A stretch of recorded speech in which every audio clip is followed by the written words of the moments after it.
Bienvenidos y bienvenidas al episodio 201 de Verde Menta, el podcast de Bohong Feng Shui.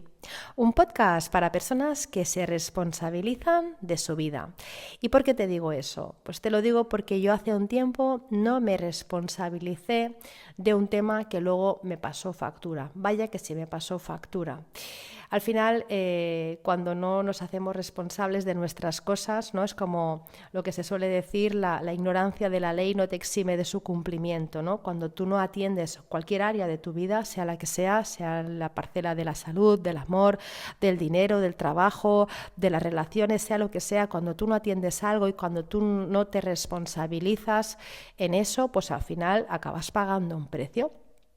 Nos guste más o nos guste menos, todo tiene una responsabilidad y eso es lo que me pasó a mí, que dejé de responsabilizarme, dejé de atender una área de mi vida, algo importante, pasó mucho tiempo que yo ni lo atendí, ni me fijé porque lo delegué, confié que se haría como yo lo haría, con la misma atención, con el mismo mimo, con el mismo cariño, con el mismo nivel de implicación, pero no fue así. No fue así y un día lo que me pasó es que me vino esa vocecilla, ¿no? Eso que te viene sin esperarlo, porque no sé si te pasa a ti, a mí a veces me pasa que estoy en calma, qué sé yo, me estoy, pues no sé, peinando o estoy tomando el sol o leyendo un libro o viendo una película y de repente, ¡pam!, una vocecilla que sabes que no viene de la mente, es una vocecilla que viene de otro lado, es una vocecilla que tú ya conoces como tu intuición y que yo he estado mucho tiempo ignorando, pero que ahora ya no la ignoro, me fío muchísimo de ella. Pues bien, un día me vino una intuición, me vino esa vocecilla que me vino a decir algo así como: Marta, mira, esto no lo estás supervisando bien, aquí algo no se está haciendo bien. Claro, me quedé un poco así y dije, vale, pues voy a mirar. Y cuando miré, efectivamente no se estaba haciendo bien, no había mala intención, pero sí desatención. Y me dolió. Vaya que sí me dolió. Y sobre todo me dolió, o sea, por no revisar, por no implicarme, por no estar en presencia, por no responsabilizarme. Yo estaba en otras cosas, estaba en mis historias y esa parcela de mi vida la desatendí. Y me di cuenta, después de esto, que al final es un aprendizaje que me llevé, me di cuenta de que se había acumulado mucho desorden allí y ese desorden, ese caos, pues ahora me tocaba ordenarlo a mí y limpiarlo yo, ¿no? Lloré mucho, no te diré que no, lloré muchísimo, pero ya te digo, más que por el error, lloré por la frustración y por no haber atendido ese área, ¿no? Por haber soltado algo que era mío, por haber creído que no era importante ocuparme de eso, y sí que era importante, vaya si lo era. No podemos tirar balones fuera, ¿no? Porque eso es infantil. No, es que yo esto lo he delegado. Bueno, lo has delegado, ¿vale? Pero es tu responsabilidad supervisarlo quizá, ¿no? O yo esto, pues no, esto funciona solo, ¿no? Luego, si las cosas no van bien, no te quejes, porque es tu responsabilidad atender eso, porque si no, qué sé, imagínate la pareja, ¿no? Es tu responsabilidad atender eso, atenderte a ti, atender a la pareja o atender a tus hijos o lo que sea, porque el día que esa persona decida irse o esa persona pues decida que ya no más, o que tus hijos, por ejemplo, pues te digan, pues mira, hasta aquí, ¿no? Cuando tú no atiendes algo, hay un riesgo de que luego, pues, esa persona decida hacer, ¿no?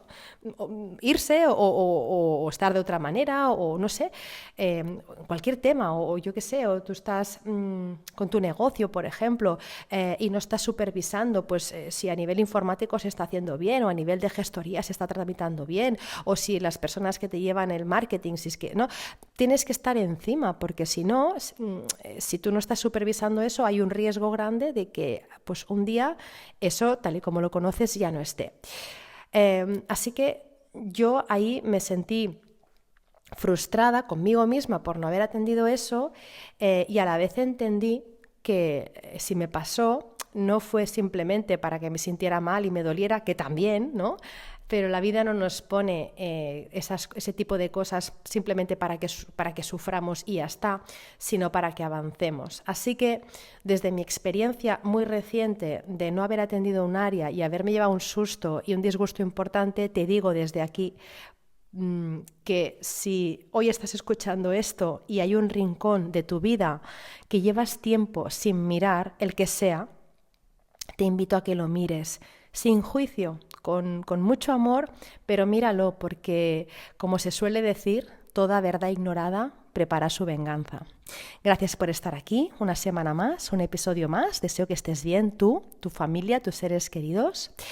Y hoy te quiero hablar de un tema que lo mismo te sorprende, pero quédate hasta el final que te va a gustar y vas a ver lo importante que es. El tema del que quiero hablar hoy es de los escritorios.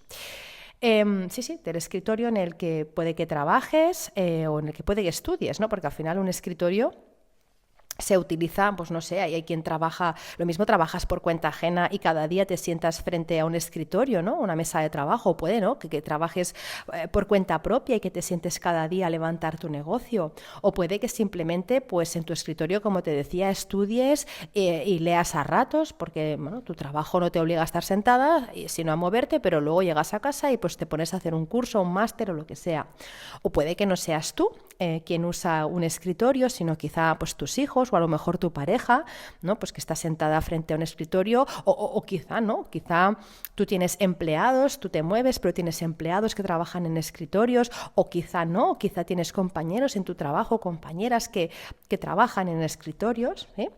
Sea como sea, es muy probable que en tu vida haya algún escritorio tuyo o de personas que te rodean y hoy quiero que tomes conciencia de lo importante que es este mueble, porque justamente te quiero decir eso, que no es simplemente un mueble, que lo es, en esencia lo es. Pero a estas alturas de la vida y a estas alturas del podcast ya sabemos que nada es tan simple como aquello que vemos, siempre hay mucho detrás, ¿no? Entonces, un escritorio se use como lugar de trabajo, como lugar de emprendimiento o como lugar de estudio, es un sitio en el que las personas deciden, piensan, escriben, sueñan, mueven sus finanzas, resuelven temas, resuelven dudas, crean, trabajan, incluso muchas veces se llora en un escritorio, ¿no? Y este lugar en el que pasan tantas cosas es un reflejo de la persona que está usando el escritorio. Vamos a pensar que eres tú, ¿vale? Tu escritorio, donde pasan tantas cosas, es un reflejo de ti. A mí, la verdad es que me encanta hacer este ejercicio de la ley del espejo, de mirar las cosas, de mirar las personas, de mirar las plantas y todo lo que me rodea como una prolongación de mí. Porque lo es, no es que me encante, me encanta, pero es que es así. Lo inconsciente se manifiesta en nuestra realidad diaria. Es por ley de correspondencia, como es dentro es fuera. Por lo tanto, el escritorio en el que pasan tantísimas cosas, por supuesto que también es un reflejo de tu interior. Lo que tienes y lo que no tienes, lo que tienes y lo que no tienes encima de tu mesa habla de ti, de lo que tú llevas dentro, en tu cabeza. Por poner un ejemplo. Un escritorio, imagínate, caótico, con tareas a medias, con post-its, con papeles que, bueno, no sabes ni si guardar o tirar, ¿sí?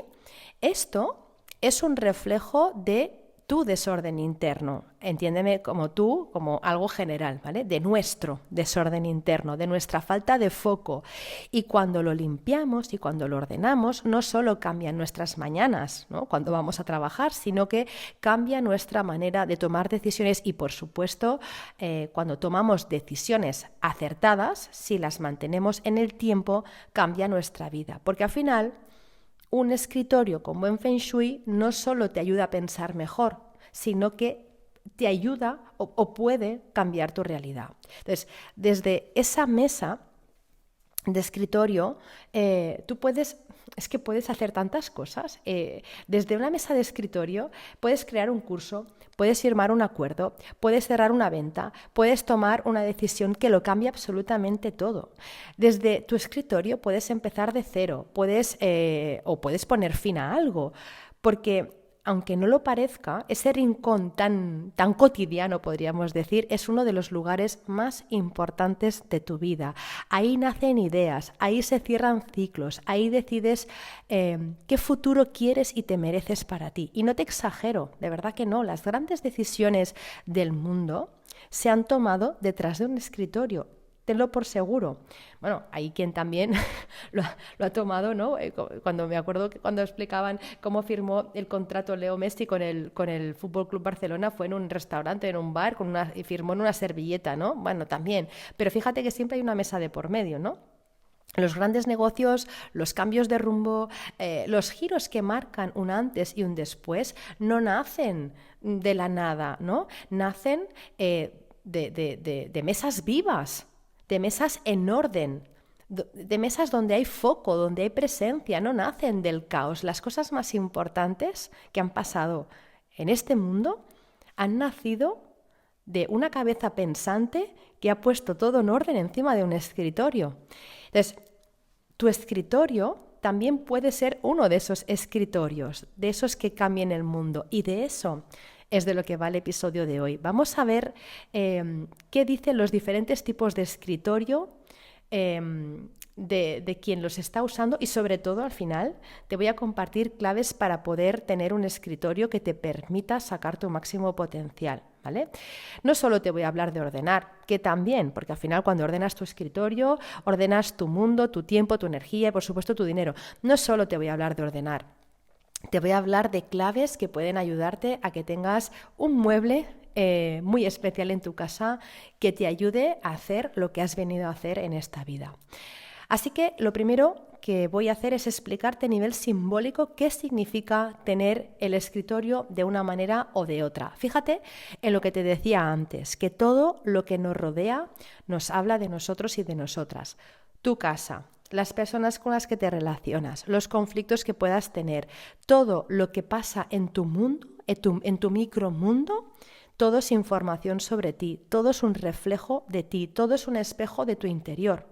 Lo que vemos en nuestro día a día es el resultado de lo que somos, de lo que pensamos, de cómo estamos a un nivel inconsciente muchas veces. Entonces, tú puedes saber cómo es y cómo está una persona solo observando su vida, ¿sí? Y por supuesto también su escritorio. Yo me fijo mogollón en esto. Mogollón. Si, pues no sé, estoy pensando en una persona, ¿no? Me fijo, es que me sale ya de oficio, si hay orden o no hay orden en su casa, eso ya me da pistas. Si va acelerada esa persona o va lenta, si su ropa está limpia o está descuidada, si se le olvidan las cosas o lo lleva todo al día, si su bolso es un caos lleno de tickets y llaves sueltas, o si es minimalista y práctico. Pero no solo me fijo en eso. Obviamente no puedo hacerlo con todo el mundo, pero las personas más cercanas sí que me fijo. Me fijo en más cosas, porque tú puedes saber cómo está una persona por cómo come, por ejemplo. Si come de pie, si come con prisas, si come sin sentarse, si directamente no come, ¿no? Tú ahí ya puedes ver si, por ejemplo, esta persona no se está dando espacio. Si come de pie o con prisas o delante del ordenador, probablemente no se está dando su espacio. O si picotea, por ejemplo, todo el día sin parar, puede que no sepa lo que necesita, o que esté intentando calmar algo, ¿no? Que de momento no tiene nombres. Cuando tienes esa ansiedad por picotear, muchas veces es calmar algo que no sabes ni qué es, ¿no?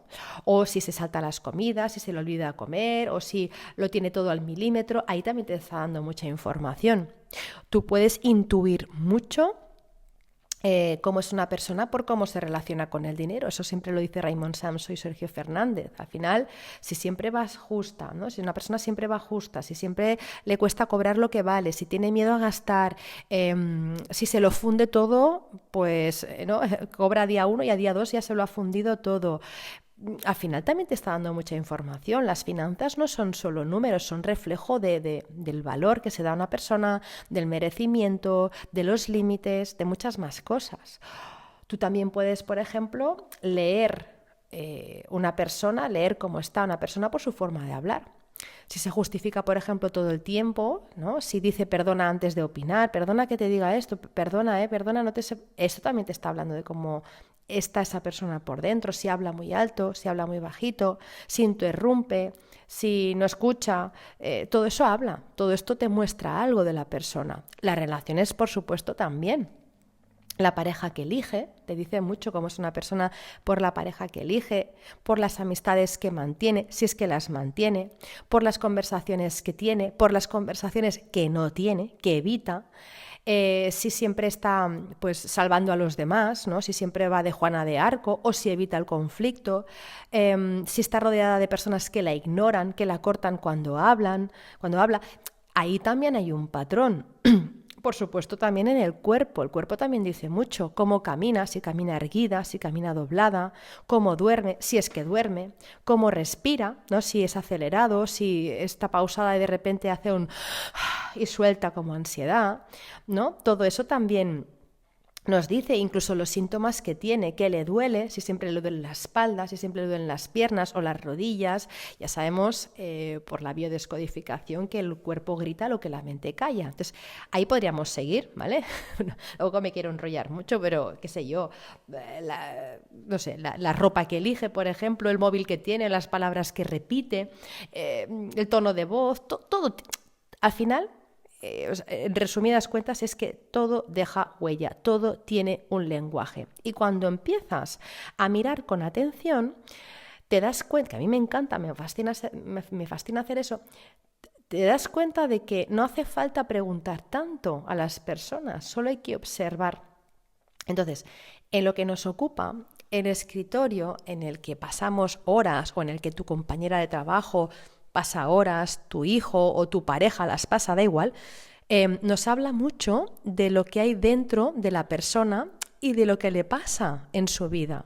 Fíjate qué maravilla, te parecerá muy friki, pero a mí me encanta poder hacer un test solo mirando tu escritorio, o sea, hacer un examen solo mirando tu escritorio. Entonces, obviamente lo que te voy a explicar no es por un día puntual.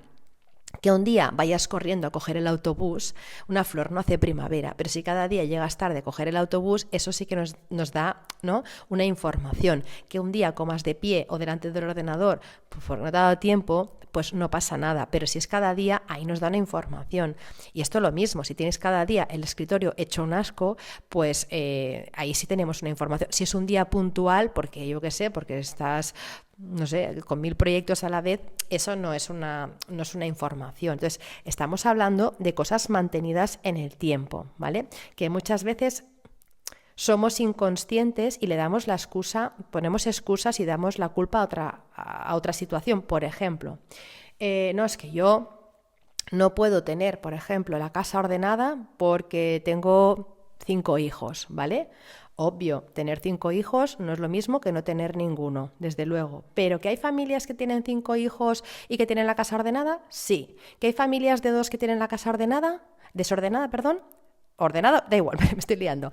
Ordenada o desordenada, familias de 5, familias de 2, nos encontramos de los dos tipos. Familias de 5 que tienen la casa muy ordenada, familias de 5 que tienen la casa muy desordenada, familias de 2 con la casa muy ordenada o muy desordenada. ¿De qué depende? ¿De nuestra realidad? ¿O quizá de prioridades o cómo nos organizamos el tiempo? Es decir, no depende solo de algo externo, porque si dependiera de algo externo, podríamos sacar la conclusión que si todas las familias que tengan 5 hijos tendrían la casa desordenada, pero eso no es así. Luego, entonces, no podemos dar como algo válido, ¿sí? Entonces, también podríamos sacar la conclusión que todas las casas donde hay solo 2 personas tienen la casa ordenada, pero no es así. Luego, entonces, no podemos sacar esa conclusión. ¿De qué depende que una casa esté ordenada o no lo esté? Depende de patrones, de comportamientos, de hábitos inconscientes quizá en esa familia. Entonces, a eso me refiero. Dicho esto, tipos de escritorios que mantenidos en el tiempo nos están dando una información de esa persona. El escritorio caótico, ¿vale? Piensa pues, en un escritorio con montañas de tareas pendientes, ¿sí? Seguro que has visto alguna vez alguno. Yo recuerdo cuando trabajaba en el banco, compañeros que tenían montañas de expedientes abiertos, papeles, papelitos, papelones, y quizá no trabajaban tanto, simplemente había papeles. ¿Qué es lo que nos está diciendo un escritorio así? De entrada, que la mente está saturada, ¿sí? Que tiene 1000 pensamientos dando vueltas por su cabeza.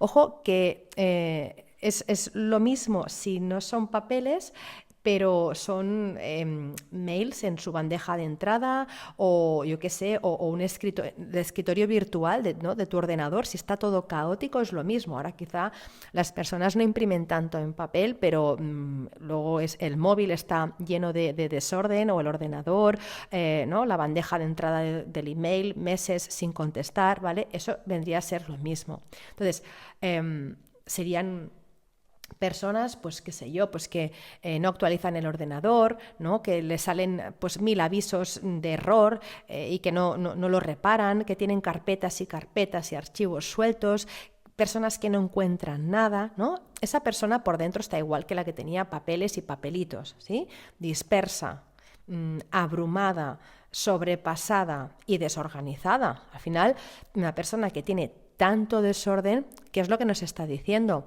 Que le cuesta poner foco y cerrar temas, cerrar ciclos. Puede que tenga una mente creativa, podría ser, no tiene por qué, pero puede ser una mente creativa, pero caótica. A mí yo me encuentro mucho y al final de todos es sabido, ¿no? Muchas veces las personas cuando más creativas son, más les cuesta poner orden. Y eso es pues tan fácil como que la creatividad, la inventiva, es elemento madera y el orden es metal, son elementos opuestos. El metal corta la madera, controla la madera y normalmente, salvo que te lo propongas mucho, si eres muy creativo, la tendencia es al caos, ¿no? Obviamente no se puede generalizar, pero fíjate, ¿no? Un pintor, un escultor, cualquier artista, entras, ¿no? en su taller y pues es caos porque está creando, o no, un genio loco podríamos decir. Eso es el elemento madera es así, es disperso, es de lo doy todo, no sé, estoy 2 semanas escribiendo todo el día mi libro, no como, me olvido de dormir, me olvido de todo y luego estoy 2 semanas tumbado que no hago nada porque estoy agotado, ¿no? Eso es elemento madera, cambiante, igual que bueno, el elemento madera es primavera. En primavera llueve, de repente nieva, de repente hace viento, hace calor. Dices, madre mía, qué tiempo más loco. Eso es la madera y la madera es creatividad. Igual, ¿no? Que quien es muy estructurado y muy rígido, le suele costar ser creativo. Por lo mismo, porque es su elemento opuesto. Si tienes uno muy polarizado, te cuesta llegar al otro. Hay que llegar a un equilibrio entre el cual yo pueda ser creativa y a la vez tener un orden en mi vida y que la persona que es muy estructurada tenga un margen para poder ser creativo y tener inventiva. Bien, pues el escritorio caótico nos refleja una tendencia a la procrastinación, incluso me atrevería a decir que al autosabotaje, ¿no? Otra cosa que también nos puede chivar un escritorio con mucho desorden y acumulación es culpa y miedo al vacío. Lo del miedo al vacío es obvio, es como se decía en el barroco, el horror vacui, ¿no? Horror vacui es horror al vacío. Y muchas personas les pasa que acumulan trastos y tienen apego por ese horror al vacío. Entonces, eso es el miedo. Y luego la culpa es porque si no hay caos, ¿sí? Si yo no tengo una bandeja de entrada caótica, si no tengo un ordenador caótico, si no tengo una mesa llena de papeles que se me caen a montañas, la persona a un nivel muy inconsciente piensa que no está haciendo nada importante. Necesito tener mucha cosa para sentir que estoy haciendo algo importante. Así que es un poco de culpa, un poco de apego, un poco también de autosabotaje. Son diferentes cosas las que nos está diciendo una mesa cuando está tan caótica. Falta de foco, falta también de organización, de estructura, ¿no? Una mesa así, mantenida en el tiempo, ya nos está hablando de cómo es esa persona. Tú, por ejemplo, si ves una mesa así en un médico o en un abogado o en un gestor, ya te puede decir, te puede prometer lo que quiera, que tú simplemente con verle la mesa ya sabes cómo va a tratar tus asuntos, ¿sí? Si yo voy a un abogado y tiene la mesa así, mi expediente, yo ya me puedo imaginar que va a quedar también en esa montaña en algún momento. Como se hace una cosa, se hacen todas. Es como cuando, qué sé yo, una persona critica a otra delante de ti, tú ya sabes o podrías esperarte que cuando tú te des la espalda esa persona te critique a ti. Entonces, cuando tú ves que una persona, esa es su forma de funcionar, ya sabes cómo es, por mucho que te venda otra cosa. Siempre se dice que lo que haces habla tan alto que no escucho lo que dices. Ya me puedes vender tus servicios, que como te veo la mesa y como te veo el despacho, ya no hace falta que me digas mucho más. Me estoy acordando de un terapeuta al que fui, que sé qué año sería. Mira, sí que me acuerdo. Eso sería, sería 2003. Sí, eso sería 2000, sí, sería 2003, sí. Sí, porque yo recuerdo que empecé a trabajar en 2004 en una agencia de viajes y yo recuerdo que entre medios, cuando pasó esto, fui a un terapeuta, que me recomendó una amiga de Mallorca, y nada, empecé a ir a este señor y yo me daba cuenta de que las cosas estaban, vamos, iba a su casa porque tenía la consulta en su casa y las cosas estaban hechas un asco. Y un día fui al baño, le pregunté si podía ir al baño y madre mía, o sea, se me cayó el mundo a los pies. No había papel de váter, no había jabón, había trastos, cachivaches, tal.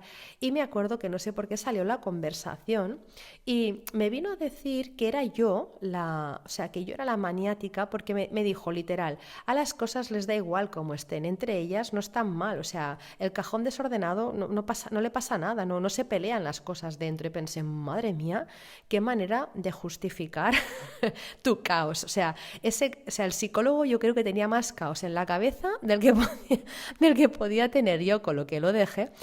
Por este motivo, bueno, por este y porque no me estaba yendo del todo bien, pero sí, o sea, tú puedes decir, yo soy psicólogo, y está muy bien, pero si luego tu vida es un caos, no me vas a poder ayudar mucho. Necesito que tu vida también esté en orden para poder poner orden la mía, ¿no? Vale, luego tenemos el escritorio perfectamente ordenado, todo simétrico, ¿sí? Todo perfecto, a 1 centímetro, ¿no? de la mesa tiene que estar la regla, a 2 la maquineta, a 3 la goma, ¿sí? Bueno, la maquineta no se dice en castellano, se dice sacapuntas, creo, perdón, que a veces pego patadas al diccionario.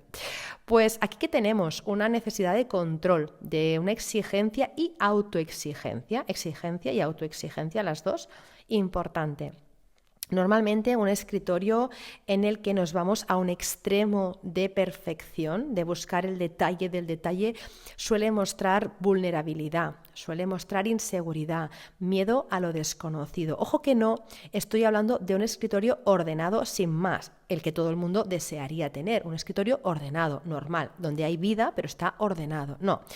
Hablo del escritorio en el que no se puede mover ni un lápiz de sitio porque la persona entra en crisis, entra en cólera. Esos escritorios en los que antes de empezar a trabajar hay que ponerlo todo, como te digo, a 1 centímetro del canto, por colores, por bloques. Esos escritorios en los que antes de arrancar la jornada hay que hacer todo un ritual, ¿no? Como un trastorno obsesivo compulsivo. Eso me acuerdo que le pasaba a un compañero de trabajo de mi marido, donde trabajaba antes, pues que cuando se subía al coche, antes de arrancar el coche, tenía que sentarse de una determinada manera, arremangarse una manga, luego la otra, a unos centímetros concretos, coger el volante de una manera. Me decía mi marido, es que me ponía negro, dice, porque es que antes de arrancar el coche estaba como 5 minutos, de verdad, o sea, aparte, claro, no lo puedes ver ahora, pero haciendo los gestos, ¿no? De ahora me arremango esto, ahora el otro, ahora pongo la pierna así, bueno, un toque, ¿no? Entonces, ¿qué pasa? Pues que esto es un control en exceso y este control en exceso siempre es una forma de llenar un vacío emocional, un miedo muy grande de lo desconocido, una búsqueda de seguridad en lo que conozco. Es una forma de ordenar el caos emocional interno a través del orden externo. Muchas personas que lo hacen esconden detrás de ese control una gran sensibilidad que les da miedo que salga por si se desborda. Y te estoy hablando de esto y yo lo he vivido esto. Yo he llegado, o sea, no diagnosticada como TOC, pero de un nivel de perfección que me agobiaba. Mira, te voy a contar. Cuando tuve mi época, años de anorexia nerviosa, te puedes imaginar, ¿no? Una persona con anorexia, no sé si a todo el mundo le pasará lo mismo, pero yo creo que en general sí, busca un nivel de perfección que no es ni real, o sea, y realmente no es ni perfección, porque te quedas muy delgada y no, eso no es, si estuviéramos buscando un canon de belleza, desde luego ese probablemente no sería, ¿no? Buscas un nivel de perfección tremendo.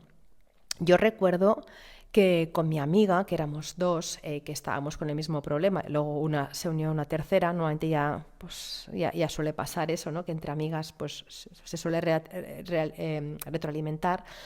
Pues yo me acuerdo que le decía, jolín, es que me ha salido un pelo, o sea, no puedo tener ni un pelo, me tengo que depilar bien, no puedo tener las uñas mal, no puedo no sé qué, este pelo de la ceja me lo tengo que sacar, esta cana, esta tal. O sea, era un constante buscar la perfección, que recuerdo que en esa época me tomaba flores de Bach también, no sé si era Madre Selva, no sé cuál era, que era para no sentirme sucia por dentro. Yo me sentía sucia por dentro y quería repararlo por fuera, quería que todo estuviera perfecto por fuera, que todo estuviera limpio ahí fuera.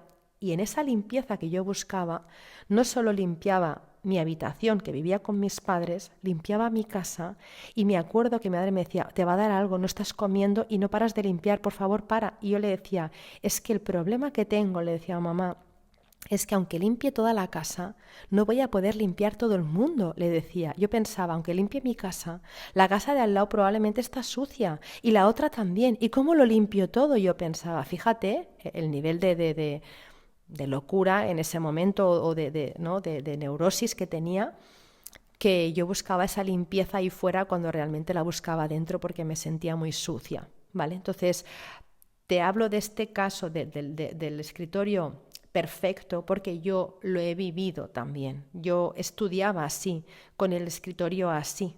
Y te digo, en base a mi experiencia, que detrás de todo ese control había mucho miedo, ¿no?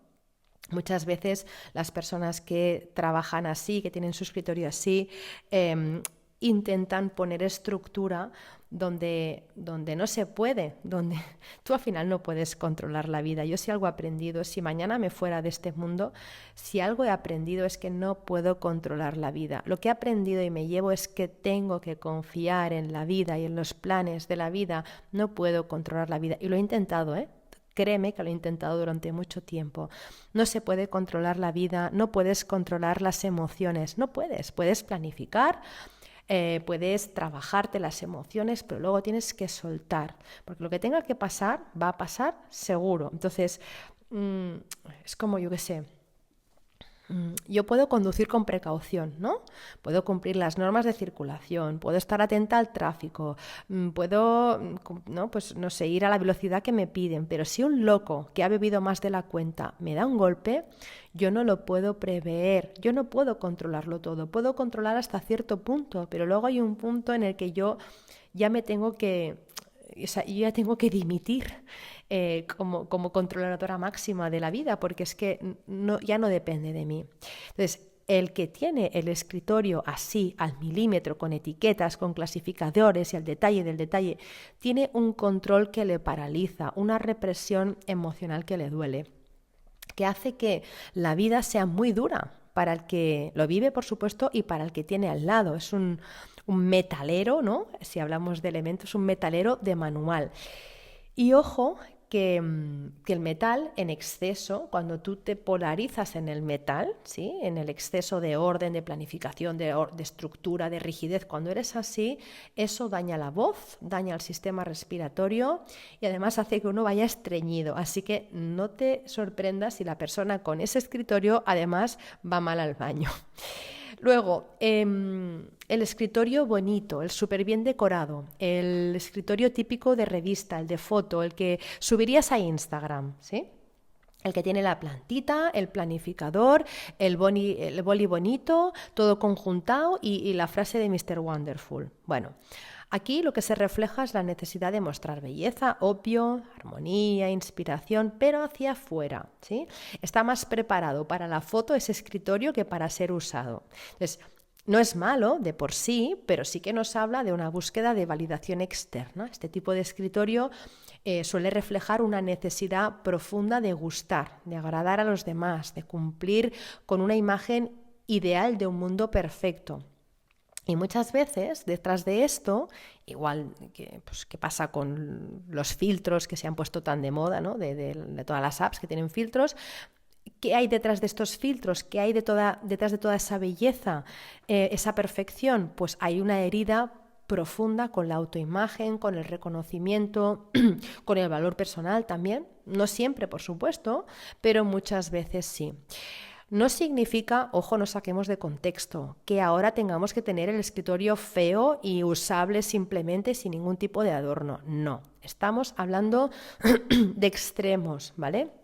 De esos escritorios que parecen hechos para una foto, que parece que nadie los haya usado. Esos escritorios perfectos todo el tiempo, que no hay huellas de uso, que se está más pendiente de lo que se proyecta que de lo que realmente se está cociendo ahí dentro. Muchas veces la búsqueda exagerada de la belleza es porque dentro hay una profunda insatisfacción, una sensación de ser feo por dentro, de tener emociones que generan vergüenza. Cuando vemos a alguien que vive para y por la imagen, ¿sí?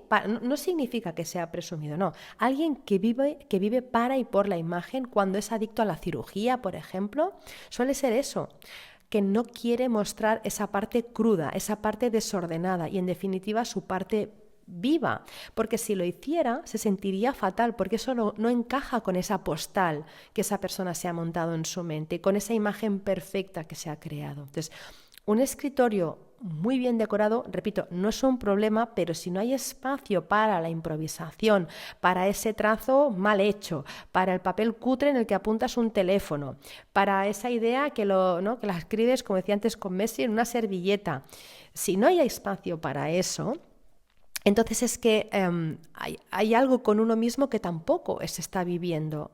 Mira, yo me acuerdo cuando vine a vivir a esta casa, cuando nos hicimos esta casa, yo seguía teniendo problemas con el tema del perfeccionismo y yo recuerdo que miraba programas de decoración y pensaba, jolín, se les ve todo nuevo y a mí ya se me ha gastado, este zócalo ya tiene una rayada y este mueble ya tiene no sé qué y esto, jolín, y me creaba, te lo juro, estuve como un año con una insatisfacción tan grande.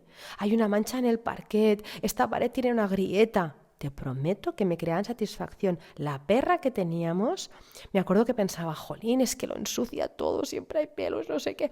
Y hubo un momento cuando ya pues, vas aprendiendo y te vas trabajando y tal, que solté y dije, es que ahora me gustan esas marcas, me gustan. No te digo que me guste que la casa esté llena de pelos, cada día paso el aspirador, pero si hay pelos, bien, hay vida, hay una rascada, sí, de cuando mi hijo vino corriendo del fútbol para decirme que había marcado un gol, se rayó la puerta, bien, porque eso son heridas de guerra, son historias, batallitas de cuando se te cae, no sé, qué sé, no me sale ahora, el curry encima del mármol y te queda una mancha amarilla. Sí, de cuando estaba haciendo esa receta de arroz con curry, es que es guay.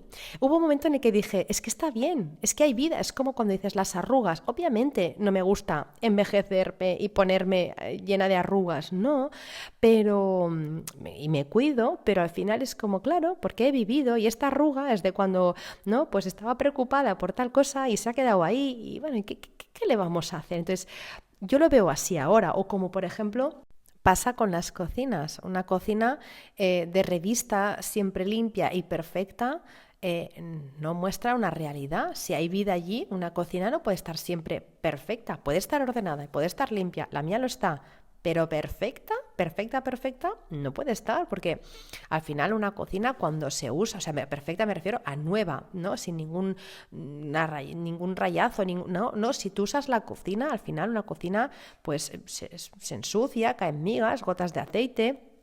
Es una cocina en la que hay vida, pues que encima de la encimera lo mismo hay algún toque, se ha dado un toquecito, se ha roto o quizá hay alguna rayada en el fregadero, bueno, porque estás utilizándolo cada día, es que al final el uso ya tiene eso, ¿no? Si no se usa la cocina es una cocina muerta, preciosa, sí, pero está muerta. Entonces, En un escritorio pasa lo mismo. Un escritorio que sea, como dice una amiga, instagrameable, ¿no? Que el 100% del día sea instagrameable, es decir, que puedas colgar una foto en Instagram y quede preciosa, perfecta. Lo que nos está diciendo es que la persona puede tener tendencia a evadir lo práctico, ¿sí? O lo feo del trabajo, para solo fijarse o enfocarse en lo bonito. Pero eso al final hace que sea muy difícil que nada prospere, ¿no? Tú no puedes, o sea, tú puedes, hay una parte de un negocio que es bonita, que es lo que muestras, pero luego tienes que estar luego picando piedras, como por ejemplo los cisnes. Tú ves un cisne como nadan por encima del agua y ves que va, ¿no? Súper tranquilo, ¿no? Con una parsimonia, ¿no? Y una elegancia, y dices, madre mía, qué tranquilidad, qué belleza, ¿no? Pero si tú miras las patitas, por debajo no paran de moverse. No paran tú solo ves lo que ves, pero por debajo no para de moverse. Ese es el trabajo feo, ese es el trabajo sucio, podríamos decir, por poner una etiqueta. Ese es el trabajo que hace que el cisne avance. Si el cisne no mueve las patitas, o las, ¿cómo se llame? Las aletas o como se llame, ese cisne no avanza. Entonces, si solo me enfoco en la parte de arriba, en la parte del cisne, lo otro no funciona. Luego, entonces, lo que esté haciendo ahí se va al garete, sea en estudios o sea trabajo. Si yo tengo una mesa perfectamente bonita y con la plantita y con todo el mismo color, pero no lo toco y no estudio, voy a suspender el examen. O si tengo un negocio, sí, puedo hacer la foto, pero yo tengo que arremangarme y hacer, ¿no? Y mover papeles y hacer y tomar apuntes y hacer anotaciones y tengo que grabar y sacar los cacharros. Al final es un escritorio que tiene vida. Luego ahí puede prosperar algo. Desde la belleza de por sí, solo de la belleza, eso está vacío. Como la persona que te decía que solo se fija en la belleza y no cultiva su interior. Es lo mismo.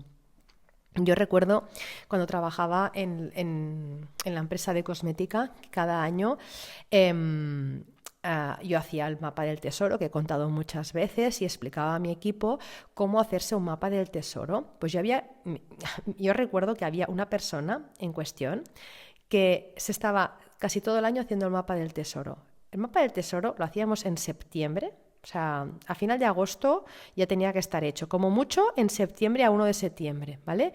Y se hacía en una tarde, máximo en 2. O sea, ¿qué quiero? Lo escribo, busco las fotos, lo pongo, lo pego, lo cuelgo y pista, a trabajar. Esa persona estaba haciendo el mapa del tesoro, madre de Dios, más de medio año. Es que ahora todavía no lo he acabado, es que ahora quiero que mis hijos pongan una foto, es que ahora voy a hacer no sé qué. Y le decía, es que te has comido medio año y ya hemos avanzado hasta aquí y tú aún estás con los contadores a cero por ponerlo tan bonito, que es lo de menos. Claro que el mapa del tesoro tiene que ser bonito, pero chica, que en una tarde media te lo haces, que no hace falta que sea perfecto. A eso me refiero. Esa misma persona me acuerdo que era la que planificaba con Excel y Excel, pero nunca pasaba a la acción. Entonces, un escritorio muy bonito en el que nada se mueve nunca pasa a la acción. Vale. Siguiente, el escritorio trastero, ¿sí? El escritorio trastero se parece mucho al primero, al caótico, pero con el añadido de que ahora tenemos no solo papeles, sino que también tenemos comida, ropa, fotos, vasos de café, cables, bueno, un escritorio de los que perfectamente podría tener algún adolescente, no todos por supuesto, pero ahora aplicado a un adulto. Lo que refleja este escritorio trastero, aparte del caos interior, son los límites difusos con el tiempo, el trabajo, la vida y las responsabilidades. Aquí tenemos a alguien que ha llegado a una saturación mental, pero también a una saturación emocional. Alguien que ha perdido su centro y que ya no sabe desde dónde está operando, ¿sí?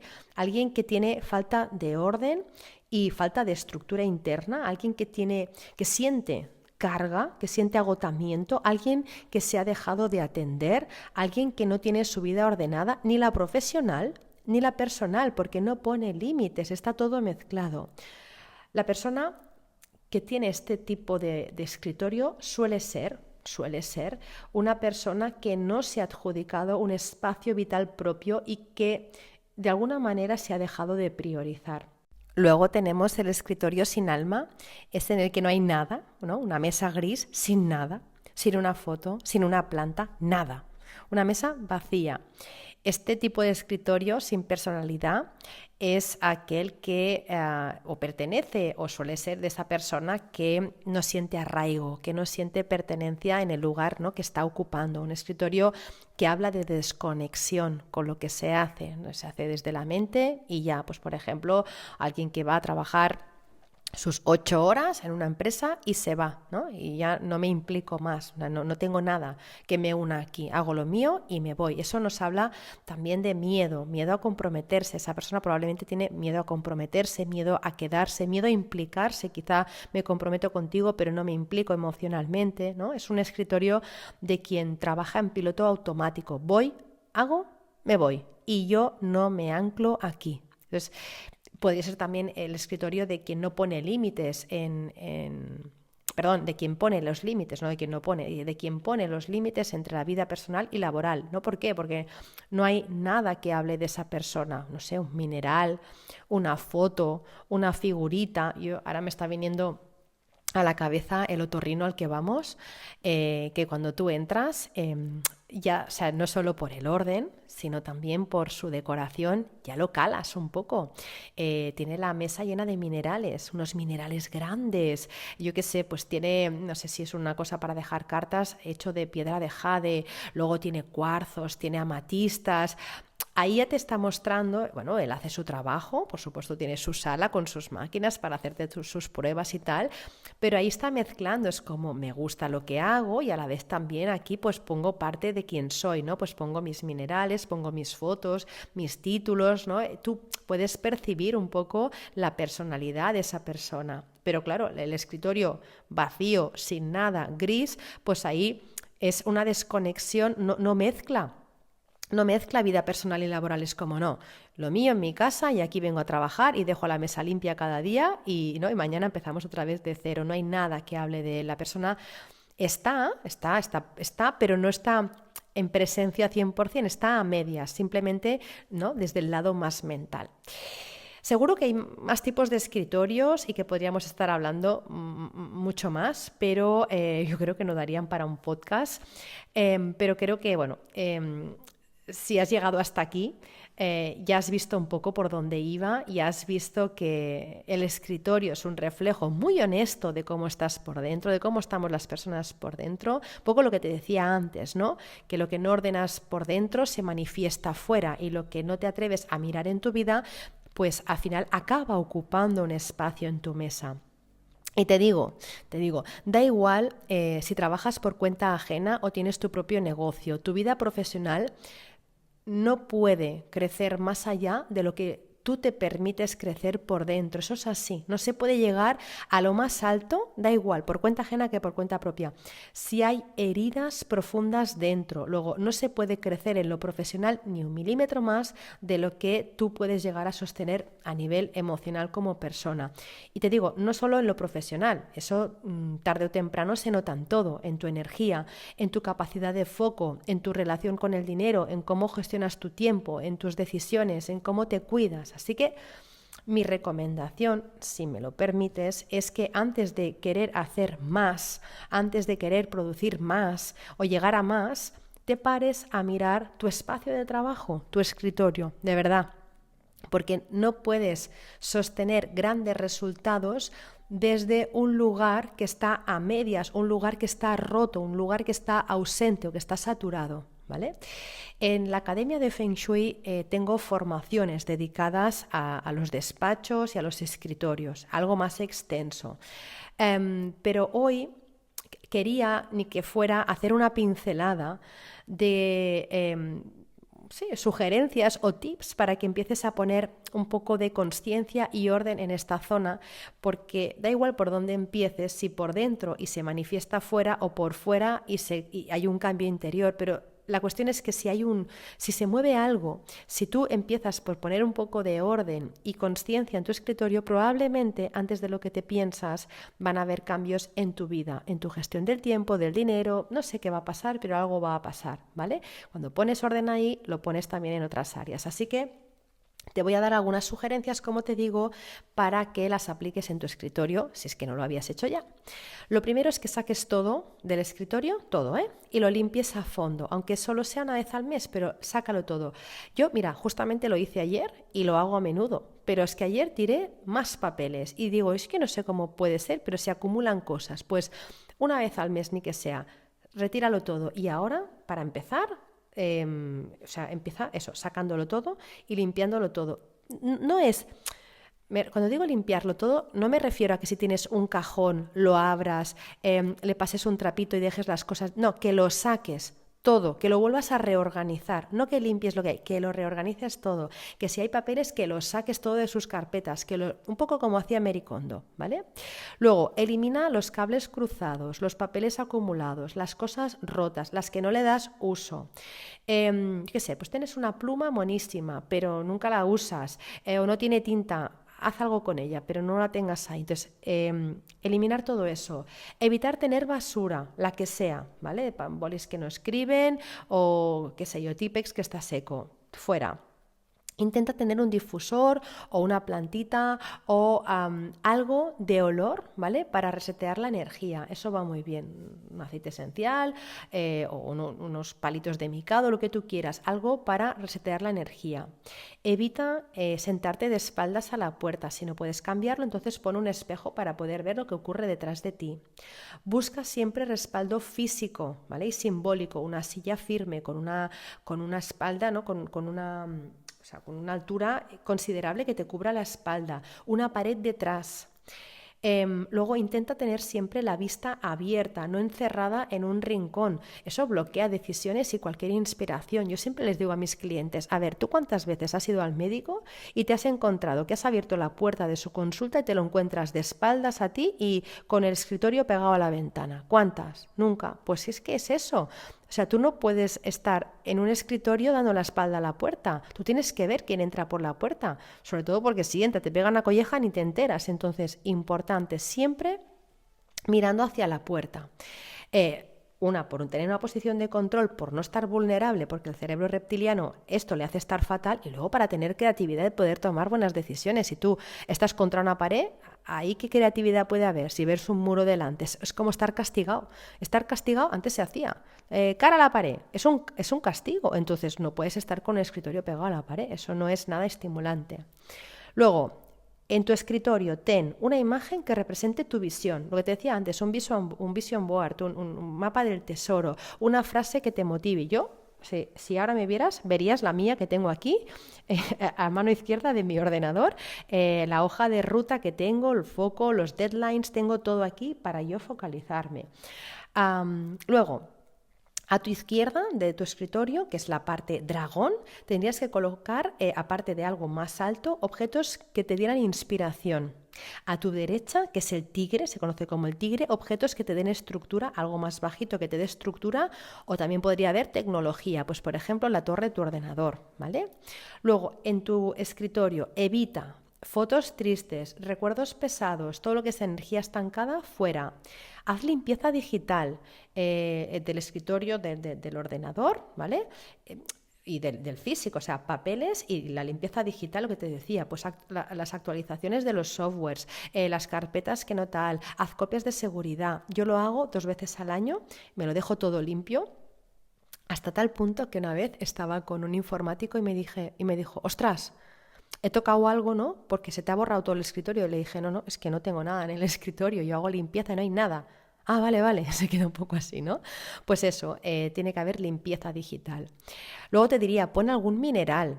Yo tengo aquí, mira, aquí encima tengo mi barquito de la prosperidad, luego tengo una epidota, una pirita, un cuarzo ahumado, un cuarzo citrino, un cuarzo normal, y eso a mí, pues y luego tengo mis historias, pero eso a mí me ayuda, y lo tengo por una razón en concreto, a conseguir lo que quiero, ¿no? Pues entonces pon, no sé, pues una malaquita o una turmalina, lo que tú quieras en función de lo que tú necesites, pero un mineral siempre viene muy bien. Lo de la planta ya te lo he dicho antes, no solo por los olores, sino también para limpiar todo el campo electromagnético y también para activar la energía de estar presente. Los seres vivos te hacen estar presentes. Así que ponte una plantita de hoja redonda. Luego, ten una caja bonita para papeles importantes. Eso te va a dar mucho orden financiero. Una cajita con los papeles más importantes. Si no quieres una cajita, yo lo que tengo es una carpeta de esas que se pellizca con un clip arriba con todo lo más importante. Eso me da mucho foco. Tengo aquí mis listas de tareas que voy tachando y la siguiente tarea ya la tengo aquí en esta carpetita y todos los papeles importantes. Luego, ten pequeños rituales, por ejemplo, pues cada lunes reordeno 5 minutos o cada lunes pongo flores o cada lunes, sí, como pequeños rituales. Y por último, evita, ¿vale? Así como te digo, ten a la vista tu mapa de ruta, ¿vale? Tu hoja de ruta, evita tener a la vista facturas, ¿vale? Porque lo urgente siempre interfiere con lo importante y necesitamos poner foco en lo importante. De hecho, no debería haber nada urgente si has hecho lo importante, ¿sí? Pero por si acaso, evita tener facturas y cosas de estas encima de la mesa porque entonces te va a interferir en tu negocio o en lo que estés trabajando. Y hasta aquí lo que te quería contar hoy sobre los escritorios. Espero que te haya gustado, que te haya servido, que te haya inspirado. Y si lo ha hecho, pues porfa, déjame tus comentarios en las plataformas en las que escuchas Verde Menta, también en mi Instagram, me ayuda muchísimo.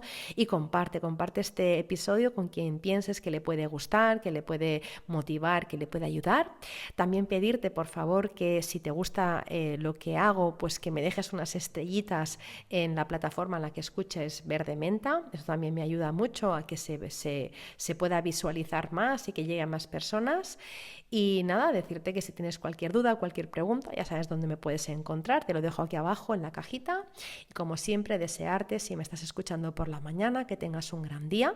Si lo estás haciendo por la tarde, que tengas una feliz tarde. Y si me estás escuchando por la noche, que tengas una feliz noche y dulces sueños. Te mando un beso enorme y nos escuchamos la semana que viene. ¡Mua!